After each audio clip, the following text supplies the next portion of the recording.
Islam is peace, Islam is ease, Islam is not danger or disease, Islam is love and prosperity, Islam is not hatred or adversity, Islam is neither maze nor grace, Islam is giving Allah all praise, Islam is keeping up the pace, Islam is for every race. Assalamu alaikum and welcome to the Beauties of Islam. I'm Yusuf Estes, and for the next few minutes we're going to talk about another of the beauties of Islam. We've talked about a lot of the different aspects, teachings, and understandings in Islam and discovered so much beauty surrounding each of these. And in this particular series, we want to talk about the rights and the balance that goes with it. You know, everybody worries about their rights. People talk about human rights, animal rights, grandparents' rights. Now they're talking about plants' rights, fishes' rights, the whales' rights. But we find that Islam is giving us something predating all of this and more explicit and more balanced. Because if you allow me to write a book of rights, I'm going to be sure to give myself plenty of rights. The same would be true for anybody. Whoever is going to write the book, he's going to make sure he gets his rights. But what about the other fella? Will he get his rights? And so when we look at Islam, what we find is an amazing thing. Because Islam gives you the balance, rights and limits. Rights and limits. The first and foremost is the only right that has no limits, and that's the right of Allah, Almighty God, the creator, the sustainer of the universe, the one who created you. He created me. He created everything. He has the ultimate right, the right to be worshipped without any partners. There is no limit on that. You worship Him according to the way He wants you to worship Him. That's Islam. That's the meaning. One of the meanings of Islam is that you are surrendering and submitting to God and giving Him His rights. But the balance. And what do I mean now about this balance? Because there has to be a balance in all the things that we do. Let us take, for instance, a man and a woman. Right away we'll say, okay, women's rights. Well, because that's real popular right now for people to talk about women's rights, isn't it? Women's rights, women's rights. What about the man's rights?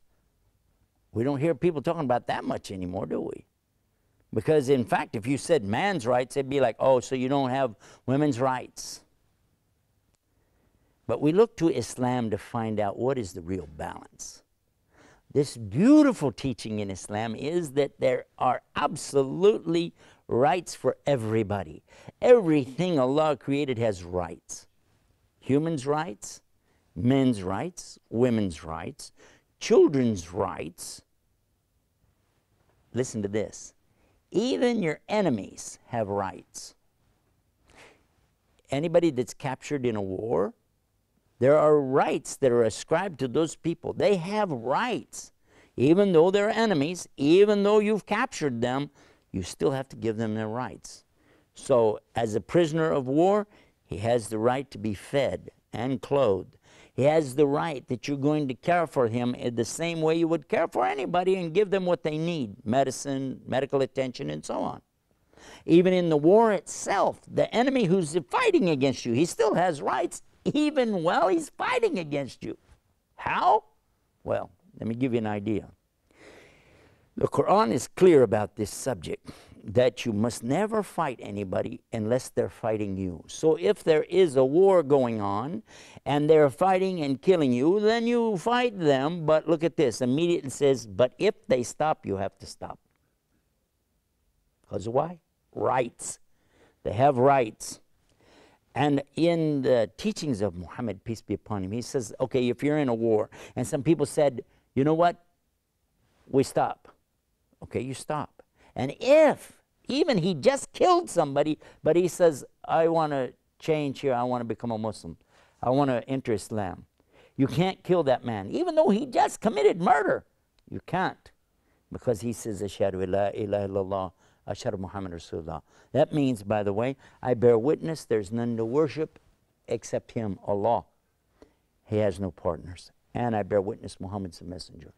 Now, it doesn't mean that anybody can just walk up and kill people and say that and then they get away clean. No, but it means that you don't kill them. You cannot continue the battle against them. What you can do now is take them for judgment. And the Prophet in his time, and whoever the judges are now, will listen to the whole story. But at least look at this. Rights? You're giving rights to a person that was just attacking you. How about rights for your own family? And Islam is giving that. Islam is giving the rights for the family more than you can imagine. I was just looking at this before the program, and I was so happy to see this. This is in a collection of teachings of Muhammad in a book called Sahih al-Bukhari. It's actually 9 volumes that we have in it. And this is in, I'm taking this out of volume 4, but it doesn't really matter. What's important is what's being said. That the Prophet, peace be upon him, talks about the statement of Allah in the Quran. And it says, A'udhu billahi min shaitan rajim, وَاتَّقَ alladhi tasa'aluna bihi wal arham. This is something amazing, because it says here to have taqwa for Allah. Now, we talked about this in another program, but I'll mention it again. Taqwa means to put a barrier or a partition between you and Allah's punishment. Put up something between you and the day of judgment so that you're not going to be in trouble because you're going to be God-fearing or have piousness. That's usually how it's translated to English, but you get the understanding from this. To have this taqwa means to be God-conscious. And it says to have this God-consciousness, through whom you demand your mutual rights. You're demanding your rights, and don't cut the ties of kinship. This is the translation of arham. What is arham? It's the plural of raham. And raham, this is, believe it or not, the word in English is uterus or womb. And that's a very clinical term. But in Arabic, it's a beautiful term. Arham or raham is coming from rahama. And rahama is the rahim of Allah subhanahu wa ta'ala. This is his merciful, merciful, merciful, specifically merciful. Allah is so merciful. He's called Rahim. That's one of his names. Rahman is a general mercy, and Rahim is a specific mercy. But watch this. Rahim is the place inside your mother where you started. This is where the egg was fertilized and attached itself inside of the Rahim. It's called in English what? You can call it the place of mercy, because Allah created you in mercy, inside of your mother, inside of the place of mercy. What a beautiful teaching. What a wonderful way to start your life. Talk about giving rights. Don't you see how now that Allah should have the most rights over you? Because look how He's even created you in mercy, preserves you in mercy, raises you up in mercy. So Allah sure has the right, doesn't He? But who has the most right after Allah? And this happened. It was something that really happened at the time of Muhammad, peace be upon him. And what happened is a person went to him and he said, after Allah and His messenger, who then would have the most rights on me? And the Prophet Muhammad, peace be upon him, he said it clear. I love this. He said, your mother.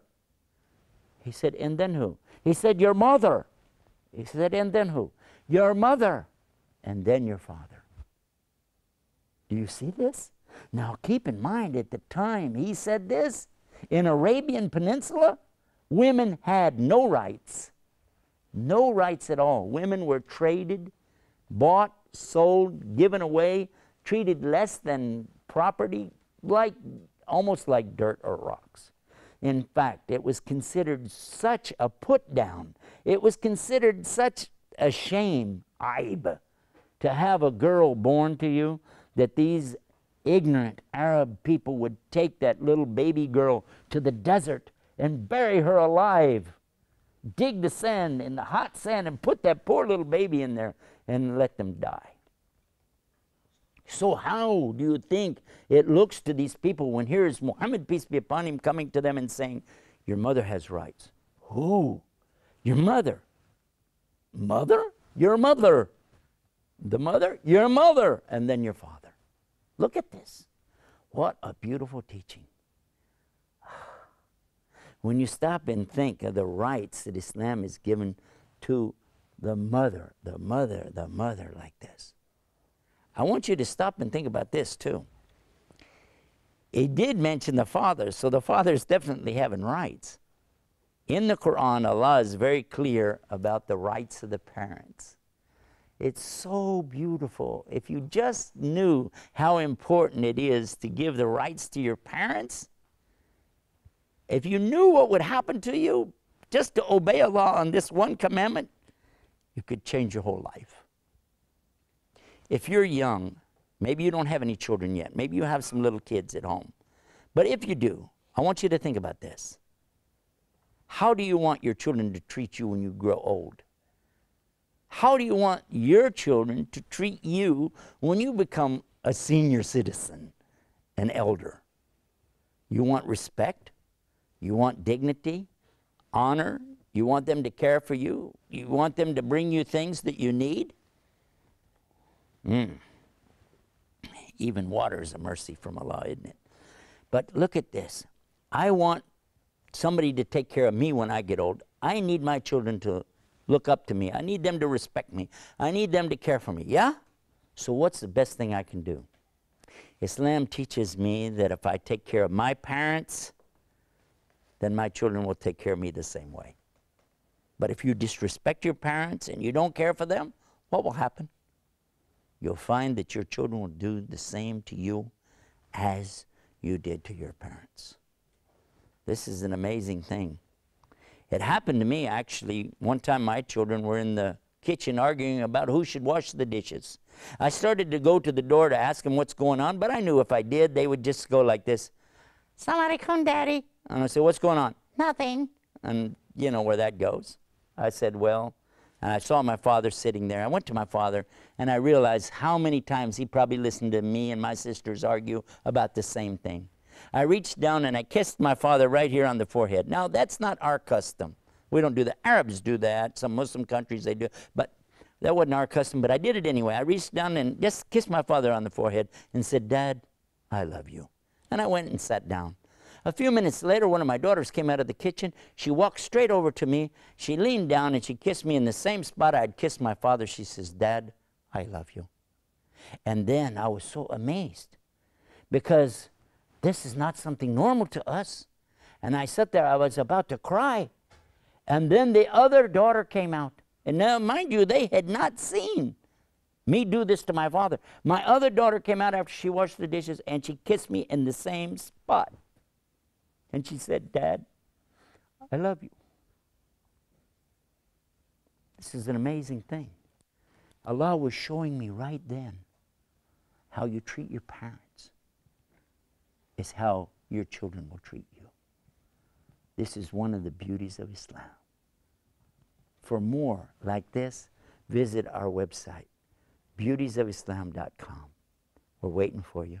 And until next time, may Allah always guide you to the straight path. Assalamu alaikum. Peace be upon you. Islam is peace, Islam is ease, Islam is not danger or disease. Islam is love and prosperity. Islam is not hatred or adversity.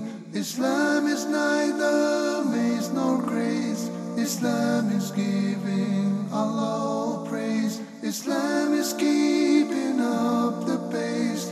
Islam is for every race. Islam is peace, Islam is ease. Islam is not danger or disease. Islam is love and prosperity.